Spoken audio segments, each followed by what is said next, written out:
A paz do Senhor, pessoal. Falando pessoal, porque temos alguns homens entre nós, né? E é tão bom. Eu participo de conferências de mulheres no Brasil todo já há alguns anos. E é tão lindo a gente ver que os homens estão vindo para as conferências de mulheres, né? O João Lúcio, ele fala que ele é o homem mais... como é que é? O homem que jamais frequentou o congresso de mulher no Brasil, né? E é muito bom, porque a gente sabe que a palavra de Deus é a palavra de Deus, e ela alcança homens e mulheres. Eu também faço meu congresso de mulheres em Israel, e na última edição agora, pastor Danilo, nós tivemos 16 homens no congresso de mulheres em Israel. Eu disse, meu Deus, o que está acontecendo? Jesus, aleluia, né? O Senhor está atraindo os seus, sejam eles homens ou mulheres. Mas eu fico muito grata ao Senhor pelas portas dessa casa aberta para a gente, para mim, para o João. E, certamente, nessa edição, a gente está sendo ainda mais abençoados, porque a gente está podendo ficar aqui na conferência e receber também. Como é bom a gente se assentar para receber. Nós não podemos dar coisa alguma se do céu não nos for dado também, não é isso? Então, esse tempo da gente estar sendo ministrado, estar recebendo, eu quero agradecer, mais uma vez, Mônica e Danilo, por investirem em nós, para a gente ficar aqui todos os dias recebendo da parte do Senhor, e é tão gostoso isso, e a gente vê cada vez mais essa necessidade de nós, mesmo sendo Martas, trabalhando arduamente para o Senhor, termos o coração e a disposição de Maria, sempre assentadas, escolhendo a melhor parte. Amém? Sem mais delongas, eu queria que você abrisse a sua Bíblia comigo, em Atos, capítulo 8. Eu vou usar a versão NVI. E a gente está aqui em Atos, capítulo 8, imediatamente após a morte de Estevão. No capítulo 7, eu quero encorajar você a meditar, a estudar o capítulo 7 de Atos. Porque a defesa de Estevão, ela é uma síntese maravilhosa do Evangelho de Jesus Cristo, o que Jesus veio fazer. A obra de redenção, desde a lei de Moisés, desde Abraão, né, chamado, preparado por Deus para a fundação de um povo, de onde ele traria o seu Messias, e onde ele fez felizes todas as famílias da terra, assim como eu e você, até a conclusão da obra de Cristo. Então, leia e estude o capítulo 7, e especificamente a defesa de Estevão, que o Estevão fala em sua defesa, e ele faz uma explanação tão genial e que irritou tanto aqueles homens que o levaram ao apedrejamento. E a partir do verso 1 aí do capítulo 8, e Saulo estava ali consentindo na morte de Estevão. Naquela ocasião, desencadeou-se grande perseguição contra a igreja em Jerusalém. Todos, exceto os apóstolos, foram dispersos pelas regiões da Judéia e de Samaria. Alguns homens piedosos sepultaram Estevão e fizeram por causa dele grande lamentação. Saulo, por sua vez, devastava a igreja, indo de casa em casa, arrastava homens e mulheres e os lançava na prisão. Os que haviam sido dispersos pregavam a palavra por onde quer que fossem. Indo Filipe para uma cidade de Samaria, ali lhes anunciava o Cristo. Quando a multidão ouviu Filipe e viu os sinais milagrosos que ele realizava, deu unânime atenção ao que ele dizia. Os espíritos imundos saíam de muitos, dando gritos, e muitos paralíticos e mancos foram curados. Assim, houve grande alegria naquela cidade. Um homem, chamado Simão, vinha praticando feitiçaria durante algum tempo naquela cidade, impressionando todo o povo de Samaria. Ele se dizia muito importante. E todo o povo, do mais simples ao mais rico, dava-lhe atenção e exclamava: este homem é o poder divino, conhecido como grande poder. Eles o seguiam, pois ele os havia iludido com sua mágica durante muito tempo. No entanto, quando Filipe lhes pregou as boas novas do reino de Deus e do nome de Jesus Cristo, creram nele e foram batizados, tanto homens como mulheres. O próprio Simão também creu e foi batizado. e seguia Filipe por toda parte, observando maravilhado os grandes sinais e milagres que eram realizados. Os apóstolos em Jerusalém, ouvindo que Samaria havia aceitado a palavra de Deus, enviaram para lá Pedro e João.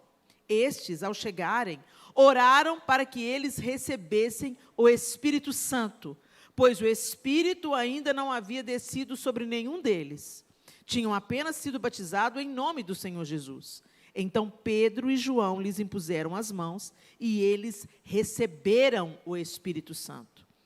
Vendo Simão que o Espírito era dado com a imposição das mãos dos apóstolos, ofereceu-lhes dinheiro e disse: dei-me também este poder, para que a pessoa sobre quem eu puser as mãos receba o Espírito Santo.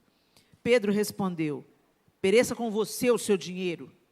Você pensa que pode comprar o dom de Deus com dinheiro?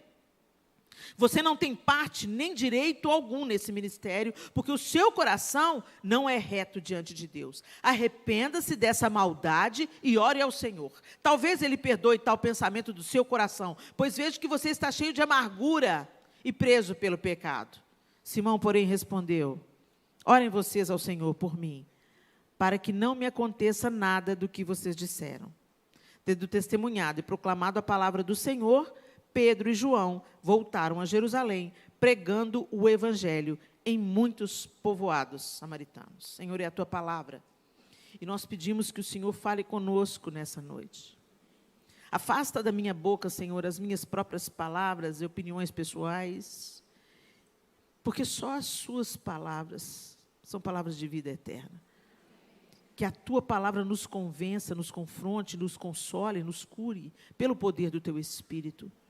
Ensina-nos nos teus caminhos, em nome de Jesus. Amém. Gente, quando a gente olha para esse texto, a gente vê em Simão, esse homem que andava fazendo sinais e maravilhas, usando talvez algum dom, se ele impressionava, dos menores aos maiores, dos mais pobres aos mais ricos, certamente alguma habilidade ele tinha, algum poder, seja de iludir, seja manifestando poderes de demônios, que a gente sabe também que pode existir isso, algum poder emanava dele, e ele estava acostumado a ser bem visto pelas pessoas. É tão interessante quando a gente vê o texto descrevendo que as pessoas diziam, né, esse homem é o poder divino, conhecido como grande poder, e eles andavam atrás deles, até que Filipe chegou, apresenta o evangelho. Eu quero só abrir um parênteses aqui, é tão interessante, tinha acabado de acontecer uma tragédia na igreja em Jerusalém. A igreja estava fraturada pela morte de Estevão. Estevão foi morto por inveja, por raiva, era uma morte injusta. Estevão não merecia o apedrejamento. Agora, eu acho tão interessante que mente e que espírito empoderava estes homens, que, diante da dispersão de todos pela região da Judéia e Samaria, os apóstolos permaneceram em Jerusalém. Então, o que o texto está dizendo para a gente é, uma situação difícil estava acontecendo, mas os apóstolos ficaram firmes ali. O resto da galera dispersou, mas é tão interessante que o texto fala que ele dispersou, mas foram pregando o evangelho. Olha, gente, a gente tem muito o que aprender com esse texto. A coisa estava ruim de verdade. Um irmão amado tinha sido apedrejado até a morte. Isso os fez recuar? Fez, Helena, eles dispersaram pela Judéia e Samaria. Eles dispersaram e foram fazendo o quê? Pregando o evangelho. Então, o que parecia um recuo, estava sendo, na verdade, uma estratégia, né? Porque talvez se Estevão estivesse ali em Jerusalém, continuasse aquele ambiente fervoroso e propenso, a gente ficaria todo mundo ali. Então, não se engane. Gente, diante de tudo isso que está acontecendo no Brasil, é impossível a gente não tocar nisso, só se a gente tivesse morto para não saber o que está acontecendo, né? E uma pessoa virou para mim e falou, eu falei assim, gente, eu estava assim, num gostinho assim de ver as promessas que eu ouvi contadas na minha adolescência. Eu ouvi palavras proféticas sobre o Brasil na minha adolescência inteira. Deus vai levantar o Brasil, Deus vai levantar uma nação avivalista, o Brasil será celeiro de missionários para o mundo, o Brasil isso, o Brasil aquilo outro. E a gente começa a ver o Brasil se estruturando e ganhando desenhos que podem nos tornar economicamente melhor e tal, parece assim que vai. Vou ver as promessas se cumprirem de repente. E você pensa que Deus perdeu o controle? Foi uma crise que fez o povo dispersar, saindo, levando o evangelho para Samaria e Judeia. Aí, de repente, gente, às vezes as promessas cumprem, sabe, o tiro saindo pela culatra. O diabo pensa que está ganhando e Jesus está ressuscitando, entendeu?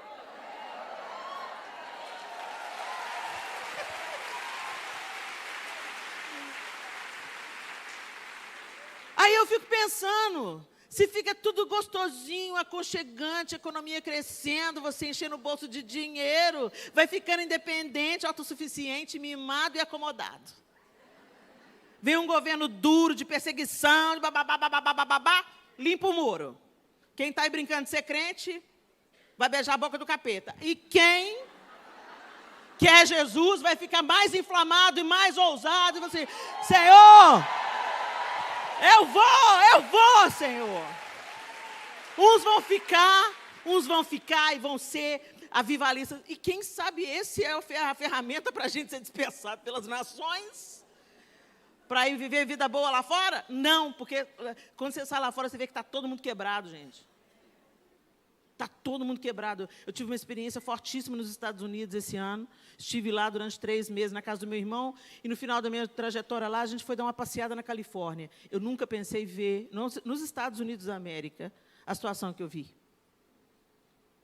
Muitos moradores de rua, pessoas comendo lixo, e noiados, totalmente drogados, as pessoas entregues às drogas, liberadamente, assim. Eu falei, meu Deus, que miséria, que estado miserável. Um país que foi celeiro de missionários para o mundo todo. As nações aguardam a manifestação dos filhos de Deus. E não é tempo da gente ficar de mimimi, ou lambendo as próprias feridas, ou ficar pensando, Deus nos abandonou. Deus não te abandonou coisa nenhuma. Se a coisa está ficando ruim, a seca chegou, né, Mônica? Nesse exemplo maravilhoso que ela aprendeu aí com a jabuticabeira, a seca chegou o tempo da seca, é para dar fruto mais abundante, mais doce. Deixa Deus usar essa situação. Como Ele estava usando a situação na igreja em Jerusalém. As pessoas foram dispersas, os apóstolos permaneceram ensinando, instruindo, mas logo depois, quando eles escutam o que Deus estava fazendo em Samaria, porque as pessoas foram para Samaria, Filipe estava em Samaria, anunciando o Evangelho, e as pessoas estavam aceitando o Evangelho de Jesus Cristo. Então, eles mesmos enviam Pedro e João para imporem as mãos e para que eles recebessem o Espírito Santo. Olha que situação. Em 3 versículos, Deus muda a situação. Estevão morreu. Espera aí, por causa da morte de Estevão, pegou fogo. Então, eu quero te dizer, às vezes você está olhando para essa situação só de um jeito, vendo só, ó vida, ó céus, ó azar. Deus não perdeu o controle. E Ele quer fazer da sua situação difícil uma oportunidade para manifestar a sua glória, o seu poder, e nós cumprirmos a única coisa que Ele mandou a gente fazer. Jesus mandou a gente fazer uma coisa só: discípulos. E você não faz discípulos entregando folheto. Eu já falei isso aqui, vou repetir. Você não faz discípulo, Jesus te ama, que bom, para cumprir meu desejo. Para fazer discípulo, você tem que sentar junto, comer junto, olhar no olho, entendeu? Ser mais crente, ser mais fiel, mais leal, depender mais de Deus para você formar discípulos. A gente quer fazer grandes movimentos através da política. E eu não sou a favor de crente simplesmente se excluir de algo que envolve todo o nosso bem-estar. Mas não se iluda. Não se iluda. O que transforma o homem e uma nação é o Evangelho de Jesus Cristo. Não pense que as ferramentas políticas são suficientes. O Evangelho de Jesus Cristo é que muda a mentalidade de um povo. E eu estou falando do evangelho real, não desse evangelho fake que muitas vezes é transmitido. A gente está aceitando muita coisa que não tem nada a ver com o evangelho de Jesus Cristo. Fiquei sabendo que o Luciano Subirá passou aqui com graça transformadora. É isso aí, gente. O gnosticismo está lá desde a igreja do primeiro século, os falsos ensinos gerando uma falsa crença, uma crença equivocada, e a gente começa a querer fazer as coisas do nosso jeito e não depender da graça de Deus e não sermos empoderados por essa graça. E é aí que eu quero chegar. Por que espírito que tem nos animado? Como é que nós temos vivido a nossa vida? O que nos move? Sob qual influência nós caminhamos? Será que o evangelho que nos impactou, que nos alcançou, que nos transformou, que tem nos curado dia após dia, ele tem gerado frutos doces para que outros provem desses frutos? Ou será que a gente tem vivido para nosso próprio prazer, pensando apenas no nosso próprio conforto e fazendo de Deus o gênio da lâmpada? A Mônica deu uma palavra maravilhosa aqui hoje sobre sermos filhas de Deus. Filhas, andarmos no palácio, e isso é magnífico, é maravilhoso, é isso, é a identidade de filhas, só que a gente quer só a parte boa de ser princesa, a gente quer andar no palácio, glamour, luxo, poder, influência, né, autoridade, né? Mas o príncipe Charles está aí, né? Betinha bateu com a caçuleta, a coroa veio para a cabeça dele e parece que já está pesando. Só para a gente olhar a expressão do rosto dele, a gente pensa, meu Deus, está pesada essa coroa. Porque, gente, ser da realeza envolve responsabilidade. Envolve cumprir protocolos. Envolve abrir mão da própria vida, do próprio interesse. Envolve renunciar à vida ordinária. Mega não está dando conta. Mega já saltou fora, né? Não aguentou a pressão. É muito fotógrafo, é muito compromisso, é muito protocolo. O marido não pode nem pôr a mão na mão dela, que já quebra o protocolo. Que chatice, né? E às vezes você pensa assim, nossa, mas eu não posso nem tomar uma taça de vinho. Jesus me libertou. Gente, Jesus te libertou para você viver podendo falar não. Jesus te libertou para você se tornar um padrão para outras pessoas. Jesus te libertou para você não ser qualquer um. Para você não ter a velha mentalidade do velho homem. Você quer ser realeza, mas continua comendo com os porcos. E mais ou menos era isso aqui que estava acontecendo quando Simão viu a proposta de poder. Ele olhou, uau, rolou um babado aí. Pedro e João impuseram as mãos e disse, uau, eles receberam o Espírito Santo. Ao invés de Simão falar assim, eu quero o poder do Espírito Santo, eu quero receber isso aí. Não, ele queria receber o poder de impor as mãos e trazer fama para si mesmo. Ele queria, gente, pois é, Helena, mas era Simão o mágico. Mas aqui o texto está dizendo para a gente que ele creu e foi batizado. Você creu? Foi batizado? Isso é só o começo. Caminha, avança, cresce, queira o Espírito Santo. E não fama, poder ou interesses pessoais. Gente, a gente conversa com as pessoas sobre a iminente volta de Jesus, o pessoal fala assim, não, espera mais um pouquinho, eu tenho que casar primeiro. Não, tem que formar. Não, oh, gente. Esse mundo, Deus criou esse mundo de uma forma assombrosa, magnífica, e Ele vai restaurar todas as coisas, e haverão novos céus e nova terra. Mas hoje, gente, o mundo está ruim demais. Ah, não acha não, Helena, o mundo até está bom. Sai da bolha, querido. Vai dar umas voltinhas lá na Califórnia. Vai dar umas voltinhas nas comunidades carentes aqui. Dá uma subidinha no Morro do Alemão. Não, essa não pode. Não pode, não é qualquer pessoa que entra e sai.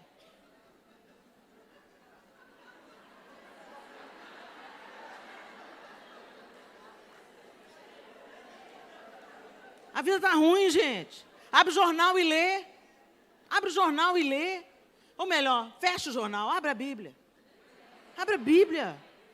Coloca o seu foco no Senhor.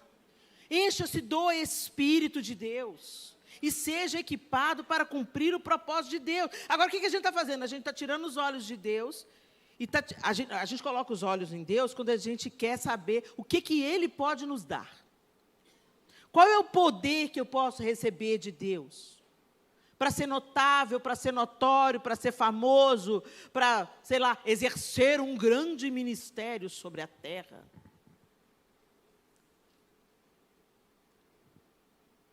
O Senhor nos chamou para sermos príncipes e princesas, sim, filhos e filhas. E isso envolve poder, graça, misericórdia, perdão, restauração, esperança, alegria. E também envolve renúncia. Renúncia. O negue-se a si mesmo não mudou, gente. Mas a gente não nega a nós mesmos. E a graça nos habilita a viver uma nova vida, com uma nova mentalidade. Mas a gente está vivendo, dando justificativas para Deus, dizendo, Deus entende a minha humanidade. Até a palavra humanidade, ela foi distorcida. Porque a gente usa essa palavra hoje em dia para justificar a nossa picaretagem.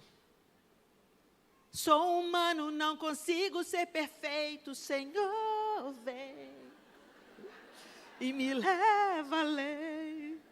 É isso mesmo, o Senhor precisa de vir levar a gente, porque a gente é humano. Mas a nossa humanidade, a gente perdeu um pouco desse significado de humanidade. Gente, Deus formou a humanidade e fez a humanidade a sua imagem e semelhança. A queda aconteceu, corrompeu, distorceu a imagem de Deus em nós. Mas Jesus Cristo veio para restaurar a nossa humanidade. Então, quando a gente fala assim, humanidade, não é para justificar a nossa picaretagem, é para dizer que nós ficamos mais humanos, mais sensíveis, mais amorosos, mais parecidos com Deus. Quando Jesus manifestava seus sinais, milagres e maravilhas, Ele fez algumas vezes na sinagoga. Mas grande parte dos milagres e maravilhas que Jesus fez, foi indo com os discípulos de caminho. Comendo na casa de um, atravessando de barco para outro lugar, vivendo a vida ordinária, vivendo a humanidade. Jesus se fez carne, vestiu a nossa roupa, para nos provar que nós podemos viver de uma maneira mais elevada, capacitados pela graça. Então, para de dar desculpa esfarrapada, querendo de Deus só o poder que Ele pode te dar para a sua própria notoriedade. Seja humano. Seja cheio de Deus na sua humanidade. Para de querer grandes coisas, para de querer ser Simão, o mágico. O que ele queria? Ele vivia iludindo as pessoas e atraindo as pessoas a ele mesmo. E de repente, ele creu em Jesus, aceitou o Evangelho, foi batizado, mas diante da iminência dele receber mais poder, para continuar atraindo as pessoas a ele mesmo, ele não hesitou, ele ofereceu dinheiro para os discípulos. Aqui eu pago. No reino de Deus, nosso dinheiro não vale nada, se é para buscar fama para nós mesmos. O nosso dinheiro serve para servir. Nosso dinheiro nos é colocado nas mãos para servirmos aos outros, para abençoarmos os outros, para compartilharmos da dádiva que recebemos como expressão de gratidão por tudo que recebemos do Senhor. Tudo que temos, o nosso tempo, é para ser compartilhado. Os nossos dons e talentos é para ser compartilhado. Tudo é para servir e não para ser visto. E a gente está invertendo, gente, e a gente está vivendo um evangelho mais focado no nosso umbigo. O que eu ganho com isso? Deus vai me colocar por cabeça, não por cauda. Eu vou fazer, eu vou prosperar, eu vou avançar, eu sou princesa, eu sou. Então assume a responsabilidade. Você é isso tudo mesmo, mas viva como filha na sua plenitude. Queira a paternidade de Deus na sua plenitude. A paternidade de Deus tem colo para a gente, tem consolo para a gente, mas também tem vara para a gente. Também tem correção para a gente. Também tem aqueles puxão de orelha básico. Vai ficar no cantinho do pensamento aí, filha. Tá pisando na bola, Helena. Fica aí, pensa um pouco. Gente, e a verdade é que eu quero ser hoje a Helena que eu não fui no primeiro cura que eu vi. Deus está nos chamando para um constante crescimento. Não crescimento diante dos olhos dos homens. Crescimento diante dos olhos do Senhor. O que a gente é diante dos homens é um efeito colateral. Não um fim. E a gente quer parecer muito bem para os outros. A gente está vivendo a era dos posts.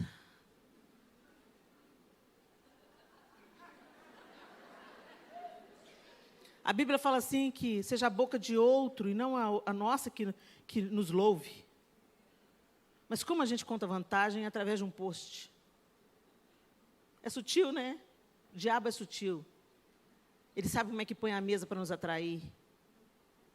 E a gente ama ganhar curtida.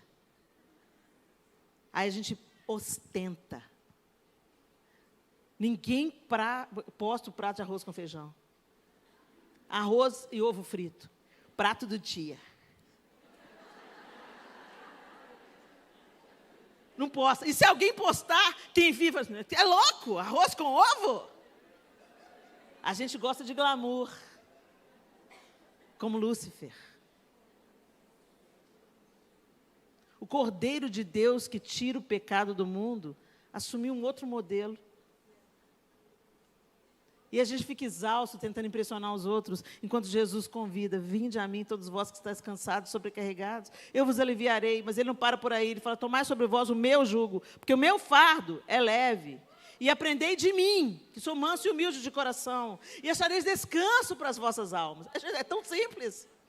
É tão 1 mais 1 é 2. Mas a gente gosta de elevar da quinta potência. Né, matemático? A gente gosta. E aí a gente olha para Simão. O cara creu. Ele ouviu o evangelho. Ele creu. Mas diante de algo sobrenatural que estava acontecendo, ele se sentiu seduzido a ter poder. Para quê? Para servir os outros? Não. Para ser visto. Para ser querido. Para se sentir amado. Quando eu fiz o meu teste vocacional, eu tinha 17 anos. E o primeiro tópico do meu teste vocacional deu oratória. Eu virei para a orientadora e falei assim, o que é isso? Ela falou, não, Helena, significa que você tem facilidade para falar. E as pessoas vão querer ouvir o que você tem a dizer. Eu falei, o que eu vou fazer com isso? Eu nasci para ser atriz. Eu quero ser atriz, eu quero cantar. Eu gosto de música, das artes. Fazer o que com oratória? E eu desprezei aquilo que o Senhor já estava sinalizando. O Senhor só coloca na sua mala aquilo que vai ser útil no seu propósito. E eu desprezei, peguei aquela peça. Não, isso eu não quero, não. Eu quero música, teatro. Depois eu fui descobrir que, na verdade, eu não queria música e teatro, eu queria ser vista. Porque quando as pessoas me aplaudiam, eu me sentia amada. Mas isso é uma mentira. Quem te curte, não te ama. Não é amor, gente. A gente está confundindo. Essa vida fake, de aparência. A gente pensa no... Eu posto look do dia, 1 milhão de curtidas. Eu posto o Senhor é meu pastor, nada me faltará. 2 gatos pingados, curte. Isso mostra para a gente a futilidade desse mundo. E eu não quero desprezar aqui o trabalho das blogueiras, das influencers de moda. Não é disso que se trata. que eu quero dizer aqui é que nós conhecemos o Evangelho de Jesus Cristo. Não dá para a gente querer conhecer e seguir Jesus Cristo com a mentalidade de Simão o Mágico.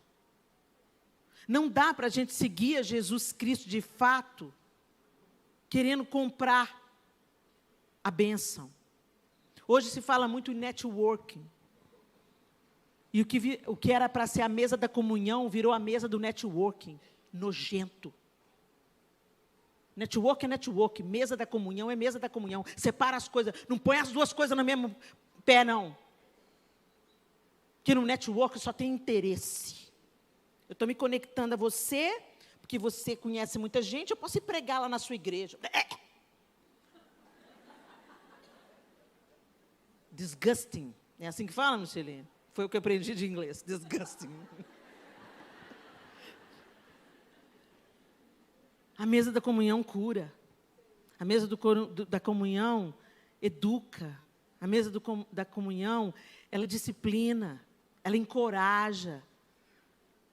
E ali na mesa da comunhão, quantas coisas Jesus fez sentado à mesa? Gente, Jesus quer chamar a gente para a gente viver a vida simples. E Pedro responde a Simão: o que é isso, Simão? O que você está querendo? Você acha que você pode comprar o dom de Deus?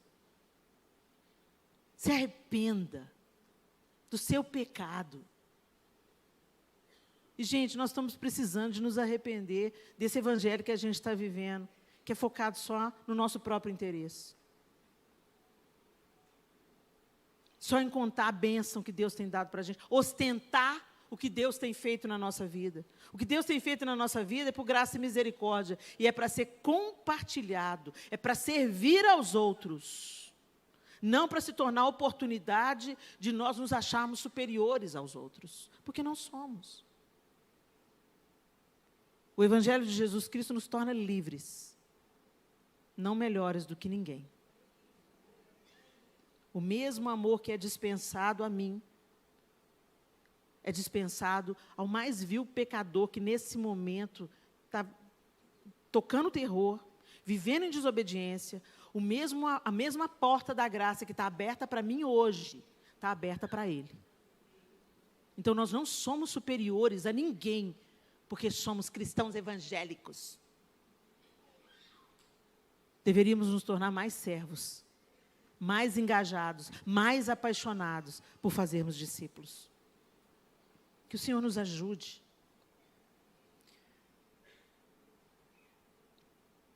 Qual espírito tem nos animado a caminhar? Lá em Colossenses 3,17, o texto diz assim: tudo que fizerem, seja em palavra, seja em ação, façam-no em nome do Senhor Jesus, dando por meio dele graças a Deus Pai.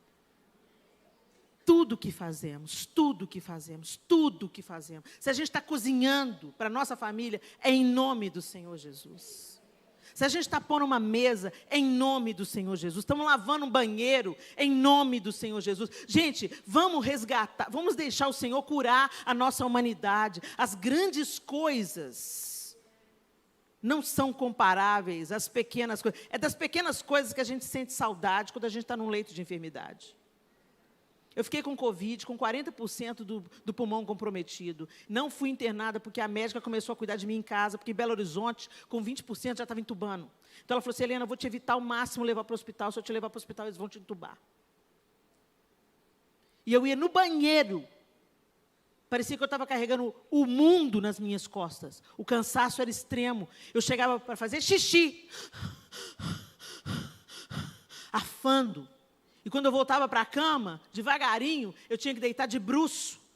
Porque se eu deitasse de lado ou de cabeça, eu sufocava. Foi um negócio pavoroso. E do que eu senti saudade? De estar no púlpito pregando? De estar fazendo viagens internacionais? Não, gente. Eu senti saudade de ir no banheiro e fazer xixi sem cansar. Eu senti saudade de estar junto com os meus filhos, podendo abraçar e beijar eles. Na iminência da morte, a gente vê claramente o que realmente é importante. E o Senhor quer nos usar nas coisas ordinárias da vida, nos momentos mais comuns. E a gente despreza o comum, exalta e busca as luzes, o holofote, as curtidas, e isso está nos desvirtuando do caminho de Cristo, como Simão o mágico. Ele já tinha crido, ele já tinha entregado a sua vida, ele já tinha sido batizado, mas diante de uma proposta dele se projetar, ele achou que ele podia comprar a bênção.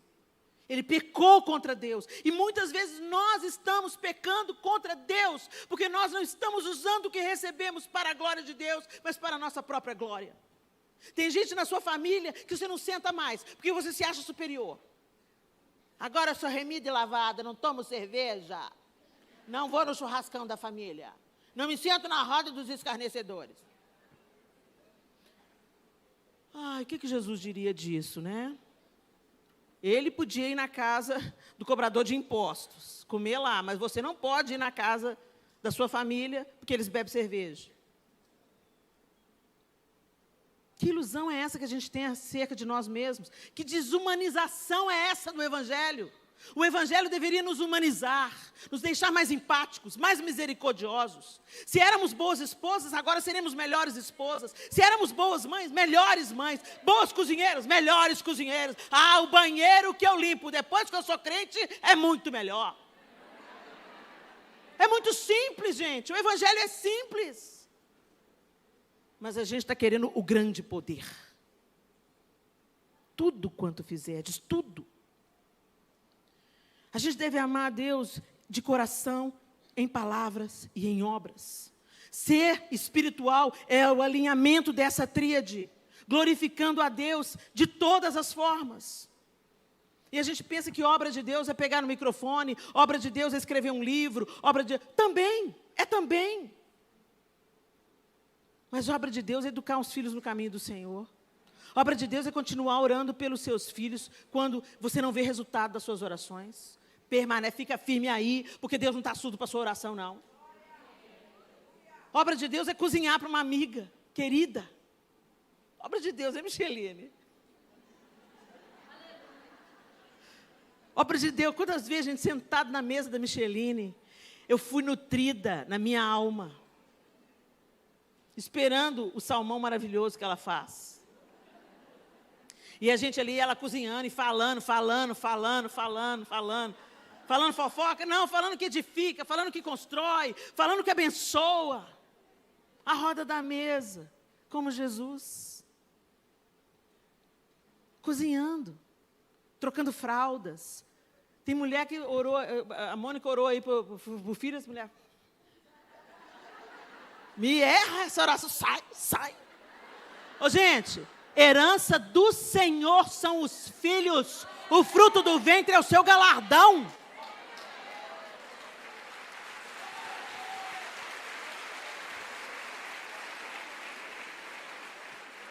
De que espírito nós somos? A Bíblia fala que a herança do Senhor são os filhos. Ah, não quero não. Não quero não, obrigada. Mas por que você não quer, irmã? Não, filho dá muito trabalho. Você também. Deus não te descartou, nem te abortou, nem te evitou. Helena, mas está aí, ó, 8 bilhões, né? 8 bilhões de pessoas no mundo, né? Pois é, mas está ruim do jeito que está. Então vamos pôr o filho no mundo, o filho cheio do Espírito Santo. Esse mundo está precisando dos filhos santos. Mas para você forjar filho santo vai te dar trabalho.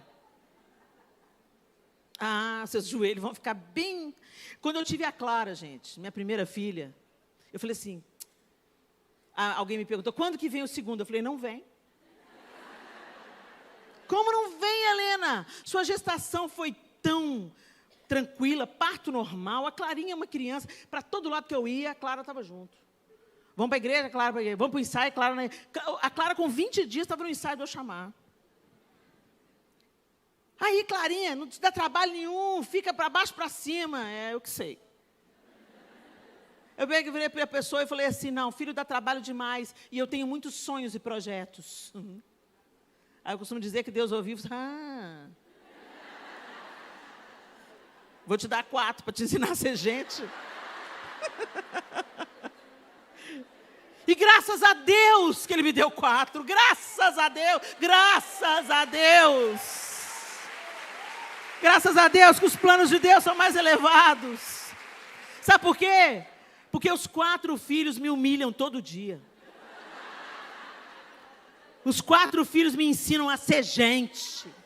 Os 4 filhos me ensinam a orar, me ensinam a pedir perdão, me ensinam a liberar, entendeu? Me ensinou a ser Eles me ensinam.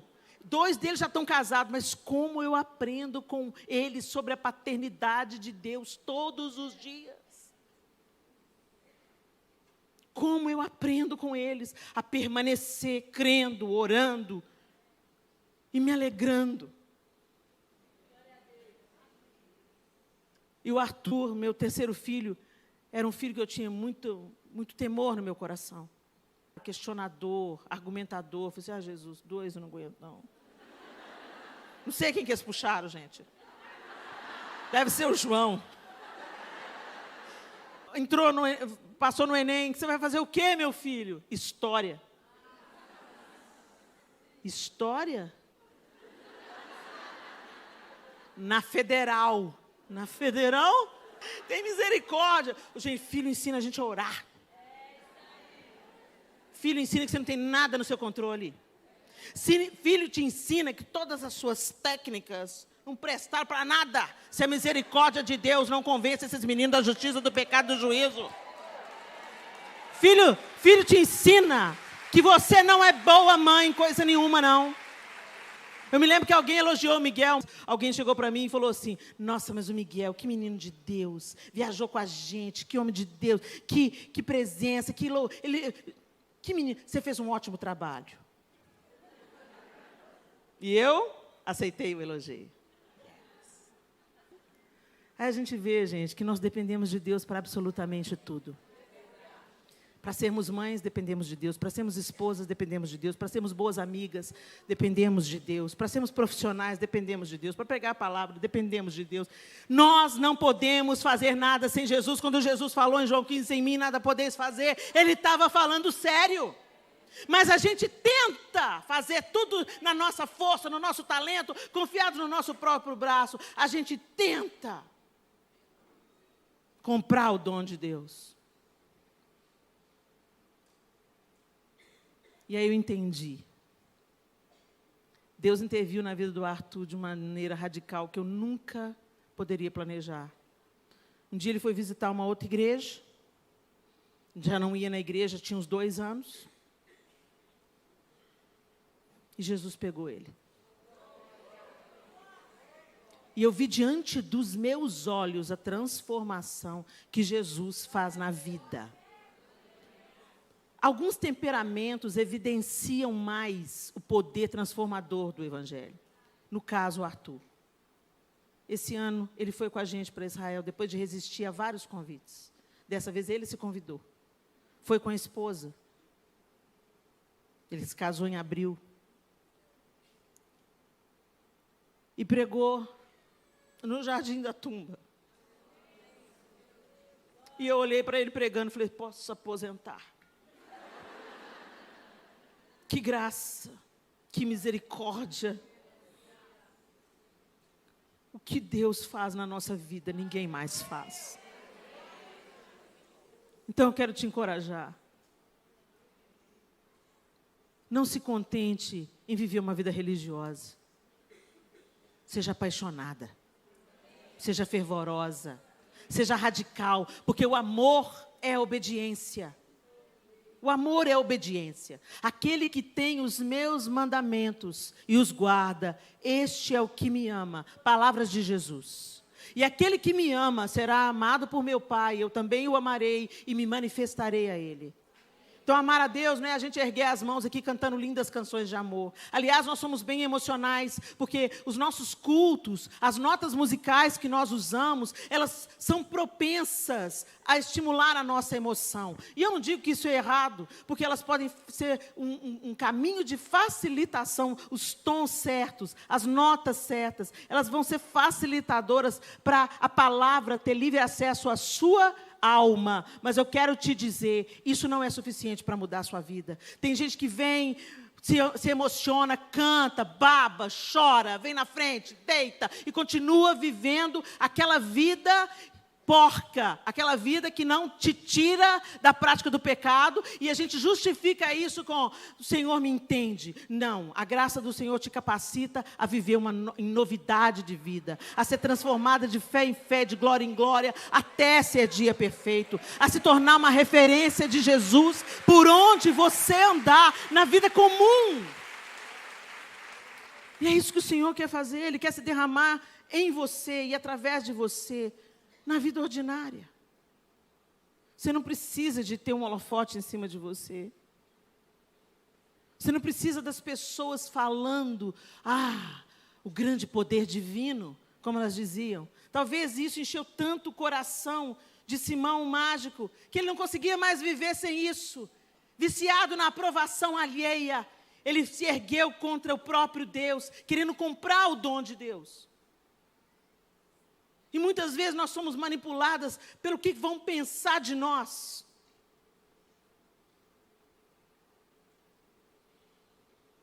Abrace o propósito de Deus para a sua vida, minha irmã. Entre inteira. E entra para servir do jeito que Ele quer que você sirva. Não despreze as coisas pequenas e comuns do dia a dia. Não despreze a sua humanidade. Deixa Jesus te humanizar de novo. Nós estamos desumanizados pelo pecado. E Jesus quer nos humanizar de novo. O crente não é mais ríspido, não é mais rígido, não. O crente é mais amoroso. O crente é mais compassivo.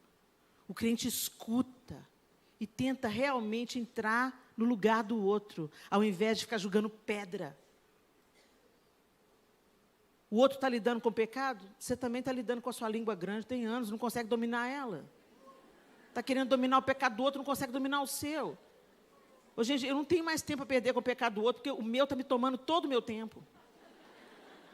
Está me dando um trabalho ficar livre das minhas mazelas. Mas eu vou ali, dependente de Deus, e falo: Senhor, eu não estou dando conta mais de ser irada. Põe as suas duas mãos em mim, não solta não. E vai me ensinando essa história de ser manso e humilde de coração. O que eu estou querendo é descanso. Leve a sério a sua caminhada de fé. Deixa Deus te transformar na vida ordinária. Seja uma bênção na sua casa. Seja uma bênção cozinhando. Seja uma bênção beijando a boca do seu marido. Mas meu marido não é crente. Por isso que você tem que ser melhor esposa ainda. Porque você é. E Pedro nos instrui. Muitos maridos podem ser ganhos olhando o seu santo procedimento. E o seu santo procedimento não é falar com eles: vai entrar com essa cerveja aqui de novo. Eu conheço uma amiga, gente, eu vou contar essa experiência só para ilustrar o que Deus é capaz de fazer. Ela ia para Deus com o marido dela pela goela, né? Não fisicamente, mas espiritualmente. Oh, Deus, pega ele, mata ele, faz por ele. Oh, Deus, eu casei errado, Deus. Transforma esse homem, Senhor. Aí um dia ela estava orando, e ela falou assim, que ela orou para o braço dela, e ela viu uma ferida enorme. Foi uma visão espiritual. Ela assustou assim, depois o braço voltou ao normal. Ela falou: o que é isso? Deus falou com ela assim: eu quero te curar primeiro. Aí ela teve aquela consciência que ela precisava de ser curada. E aí o Senhor começou, né, o nosso tete-a-tete com Deus. Sabe por que a gente lê a Bíblia? Para o Senhor nos alinhar com Ele, para a gente conhecer a Deus. Não é para, sabe, check, fiz o meu devocional, li a Bíblia toda em um ano, olha como é que eu sou boa. Não, gente, a gente lê a Bíblia porque a gente precisa conhecer Deus. Porque é conhecendo Deus que a gente vai ser transformado. Eu vou falar mais sobre isso amanhã. Não vou dar spoiler da pregação de amanhã. Mas o que eu quero te dizer é, nesse tete-a-tete com Deus, Ele vai te transformando. E foi isso que foi acontecendo na vida da Ana Lúcia. O marido dela gostava de uma branquinha e de uma cerveja. E aí, um dia o Espírito Santo falou com ela. E aí ela pegava, ele comprava cerveja, punha na coisa, ela abria tudo, jogava na pia. Aqui em casa, não. Santinha. Aí Deus falou com ela: você não vai jogar a cerveja fora. Ela obedeceu. Aí um dia ela estava lá na cozinha e o marido dela falou: ô Ana, abre uma cerveja aí para mim. Aí um amigo dele chegou. Ela pegou e foi lá no fogão, fez umas iscas de carne ou de frango, não sei, que ele gostava muito com cebola, fez aquele tanto de tira-gosto, preparou a cerveja, os copos, o tira-gosto e desceu as escadas para a garagem. O marido olhou para ela, olhou para a bandeja, olhou para ela, olhou para o amigo. Que palhaçada é essa?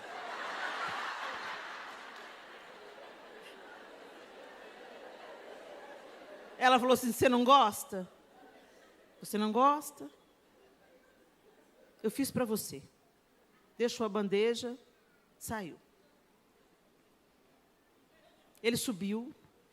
O amigo foi embora, ele subiu e falou assim, o que está acontecendo com você? Ela falou assim, não está acontecendo. O que está acontecendo é que Deus está transformando a minha vida. Se você gosta disso, eu sou sua esposa, eu quero ser uma esposa melhor. Foi a última cerveja que entrou na casa dele.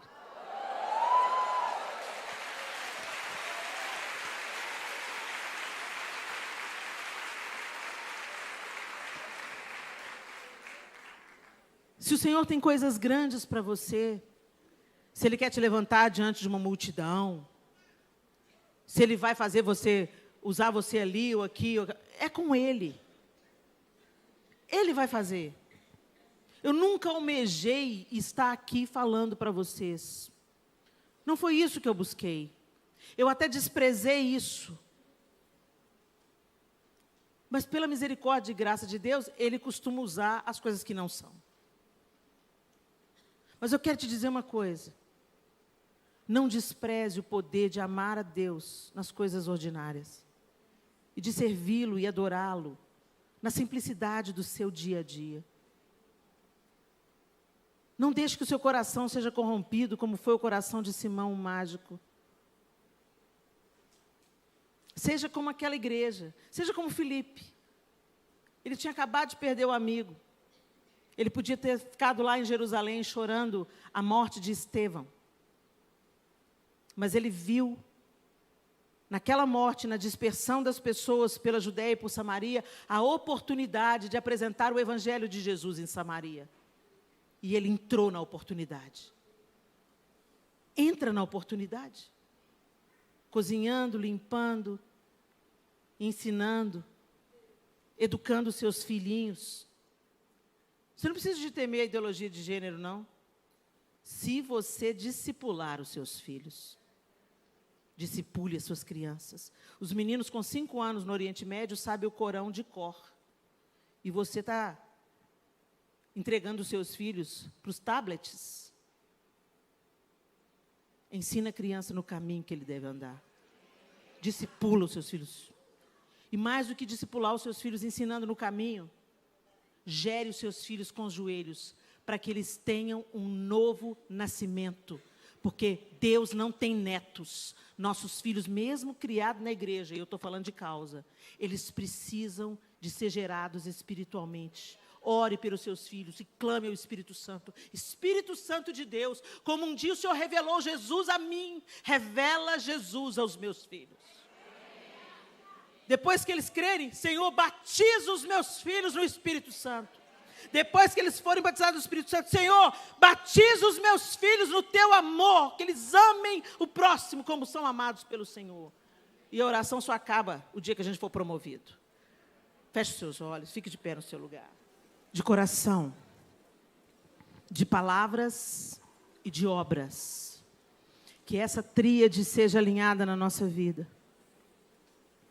E que a gente ame o Senhor na vida ordinária, na simplicidade. Indo de caminho, conversando ao telefone, esperando o salmão sair, ou preparando o salmão para alguém. Visitando, abraçando, acolhendo, aconselhando, ou simplesmente chorando junto num dia difícil. O Senhor quer fazer de nós ferramentas úteis, capacitadas pela sua graça, para sermos agentes da graça. E a graça, ela alcança o que não merece. Não foi pela nossa dignidade que fomos alcançados. Não foi pelo nosso bom procedimento ou pelas roupas que vestimos. Não foi pelo nosso padrão moral. Foi pela graça. Favor que nós não merecíamos. E essa graça nos capacita a vencermos as nossas debilidades. Ela é uma força capacitadora. Ela te empodera para levar um outro nível de vida. Então para de falar, eu não consigo. Eu posso todas as coisas naquele que me fortalece. Eu posso fofocar menos. Começa com menos, até que a fofoca seja extirpada da sua vida. Vai dando seus passos de fé. Vai deixando essa graça capacitadora te transformar nos seus relacionamentos, na maneira como você cuida, nas suas funções, no seu trabalho, na escola, na universidade. Deixa a graça te capacitar. E seja uma agente transportadora da graça. Que a mesma graça que te alcançou, te preenche e transborde. Te preenche e transborde. Te preenche e transborde. O Senhor te perdoa? Perdoe. O Senhor te escuta? Escute. O Senhor te abraça? Abrace. O Senhor insiste? Insista. O Senhor não desiste? Não desista. O Espírito Santo intercede por nós com gemidos inexprimíveis. Não pare de clamar. O que recebemos é para transbordar. Mas não para a nossa própria glória, mas para apontar para aquele que nos redimiu e transformou. Não mais presos à aprovação ou à carência de poder como Simão o mágico, mas intrépidos, ousados e agindo na oportunidade, como Filipe, como Pedro, como João, que em face da perseguição e da morte de seu amigo Estevão, transbordaram. Que Deus ajude o Brasil. Que Deus ajude a igreja a sermos agentes de graça nesses dias difíceis. Ó Deus, nós te louvamos, bendizemos o teu santo e poderoso nome. Grande e poderoso é o Senhor. Nós somos teus filhos e filhas, e essa é a nossa maior alegria, Senhor. Nos ajuda a desfrutar dessa alegria, Senhor. E não apenas da alegria, mas das responsabilidades. Queremos assumir, Senhor, os nossos postos de filhos de Deus, pois a criação aguarda a manifestação dos filhos de Deus. Vem, Senhor. Derrama-te em nós e através de nós. Em dias fáceis e em dias difíceis, que o Senhor seja glorificado. Em cima das plataformas, nas reuniões das igrejas e na vida ordinária, na vida comum, que sejamos agentes da tua graça, misericordiosos, bondosos, compassivos, não ostentando, mas repartindo. Ajuda-nos, ó Deus, que a tua graça que nos empodera para vivermos a vida abundante que Jesus conquistou para nós, nos alcance, passe por nós e transborde. Que o seu nome seja conhecido entre as nações da terra. Santificado seja o teu nome. Venha a nós o teu reino. Seja feita a tua vontade, aqui na terra como é no céu. O pão nosso de amanhã, não, de cada dia, nos dá hoje.